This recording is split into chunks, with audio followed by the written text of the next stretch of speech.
सनातन शास्त्रों में पूर्णिमा तिथि का विशेष महत्व बताया गया है। अधिकतर त्योहार पूर्णिमा तिथि पर पड़ते हैं, इसलिए यह तिथि अपने आप में पवित्र हो जाती है। पूर्णिमा तिथि के दिन चंद्रमा अपनी संपूर्ण कलाओं से परिपूर्ण होकर धरती पर सकारात्मकता फैलाते हैं। कार्तिक मास के अंत में कार्तिक पूर्णिमा मनाने का विधान है। ऐसे में भगवान विष्णु और माँ लक्ष्मी की कृपा पाने के लिए भक्तों को इस तिथि पर गंगा स्नान करना चाहिए, जिससे समस्त मनोकामना के साथ साथ जीवन में सफलता प्राप्त हो सके। कार्तिक माह अन्य माह की तुलना में सर्वाधिक पवित्र एवं महत्वपूर्ण है। अनेक भक्त कार्तिक माह में गंगा तथा अन्य पवित्र नदियों में स्नान करते हैं। कार्तिक पूर्णिमा के अवसर पर विभिन्न प्रकार के पर्व एवं अनुष्ठानों का आयोजन होता है, इसलिए कार्तिक पूर्णिमा को अत्यधिक विशेष माना जाता है। कार्तिक पूर्णिमा उत्सव का आरंभ देवउठैनी एकादशी दिवस से होता है। एकादशी तिथि कार्तिक माह के शुक्ल पक्ष का 11वां दिवस तथा पूर्णिमा तिथि इस माह का 15वां दिवस होता है। अतः कार्तिक पूर्णिमा का पर्व 5 दिवस तक मनाया जाता है। ऐसे में जानते हैं कार्तिक पूर्णिमा की तिथि, इसकी पूजा विधि, कथा,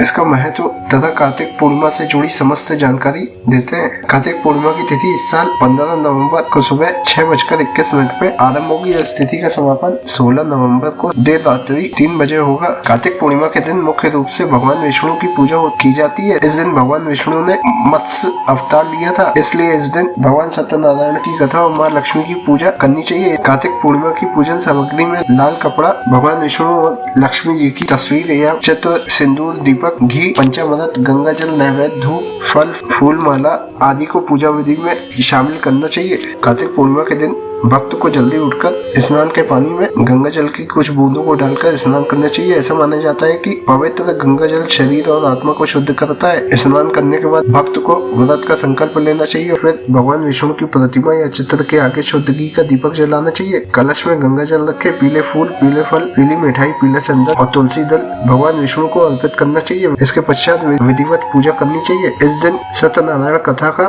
पाठ करना चाहिए। ओम नमो नारायण मंत्र का यथाशक्ति जाप करें। विष्णु सहस्त्र नाम, विष्णु स्तुति का पाठ करें। नवग्रहों और पितरों का ध्यान करें। सभी देवी देवताओं का ध्यान करें। विधिवत पूजन के बाद विष्णु, राम या कृष्ण जी के मंदिर में वृद्ध ब्राह्मण को दान दें। शाम को पुनः स्नान करने के पश्चात भगवान शिव का कच्चे दूध से अभिषेक कर पूजा अर्चना करनी चाहिए। शाम को नदी या तालाब में देशी घी का दिया प्रवाहित करें। चंद्रोदय के बाद चंद्रमा को अर्घ्य दें और खीर का भोग लगाकर पूजा करें। इस प्रकार पूजा अर्चना करने से कुंडली में सूर्य चंद्र बलवान होते हैं, राहु केतु जनित दोषों का नाश होता है और पितरों का आशीर्वाद प्राप्त होता है। अतः ये पूर्णिमा अत्यंत महत्वपूर्ण मानी जाती है। पूजा पूरी करने के बाद भक्त सात्विक भोजन खाकर उपवास समाप्त कर सकता है। इस दिन आवश्यक वस्तुओं का दान करना चाहिए। दान देने के बाद व्रत पूर्ण माना जाता है। कहा जाता है कार्तिक पूर्णिमा का व्रत करने वाले भक्त यदि बैल का दान करे तो भगवान शिव उन पर प्रसन्न होते हैं। कार्तिक पूर्णिमा का व्रत रखने वाले भक्त को इस दिन हवन जरूर कराना चाहिए। कार्तिक पूर्णिमा की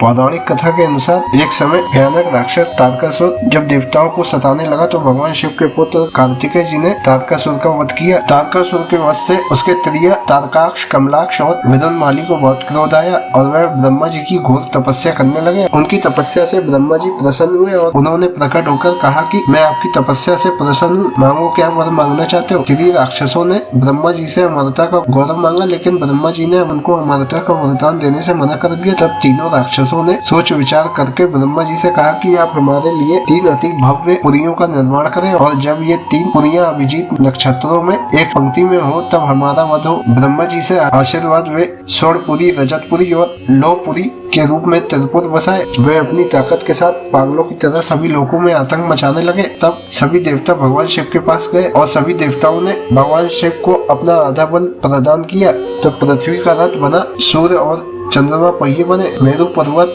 धनु और वासुकी धनु की प्रत्यंचा बने, भगवान विष्णु बाण बने और इस तरह अभिजीत नक्षत्रों में तारा पुरिया एक सीधी रेखा में आया। तब भगवान शिव ने राक्षसों को बाण से उनकी पुरियों के साथ विनाश कर दिया। इस कारण से ही भगवान शिव को त्रिपुरारी कहा जाता है। कार्तिक पूर्णिमा के महत्व अनुसार कार्तिक पूर्णिमा पर भगवान विष्णु के पहले अवतार मत्स्य अवतार जयंती के रूप में भी मनाया जाता है। इसके अलावा ये वृंदा के जन्म दिवस के रूप में भी मनाया जाता है। इसके साथ ही इस दिन भगवान शिव के पुत्र कार्तिकेय जी का भी जन्म कार्तिक पूर्णिमा पर ही हुआ था। यह दिन मृत पूर्वजों को भी समर्पित है। ऐसी मान्यता है कि कार्तिक माह का भगवान विष्णु की पूजा करने से भक्तों को अपार सौभाग्य की प्राप्ति होती है। यह भी माना जाता है कि कार्तिक माह के दौरान कार्तिक स्नान करने से 100 अश्वमेध यज्ञ के बराबर पूर्ण फल की प्राप्ति होती है। कार्तिक माह के अंतिम 5 दिनों को सबसे पवित्र दिन माना जाता है। भक्त दिन में केवल एक बार दोपहर में भोजन करते हैं। धार्मिक ग्रंथों में कहा गया है कि कार्तिक पूर्णिमा व्रत और पूजा अर्चना धर्म कर्म और मोक्ष का मार्ग प्रदान करती है। शास्त्रों में इसे महापुनित पर्व कहा गया है। कृतिका नक्षत्र पड़ जाने पर ऐसे महाकार्तिकी कहते हैं। कार्तिक पूर्णिमा अगर भरणी और रोहिणी नक्षत्र में होने से इसका महत्व कई गुना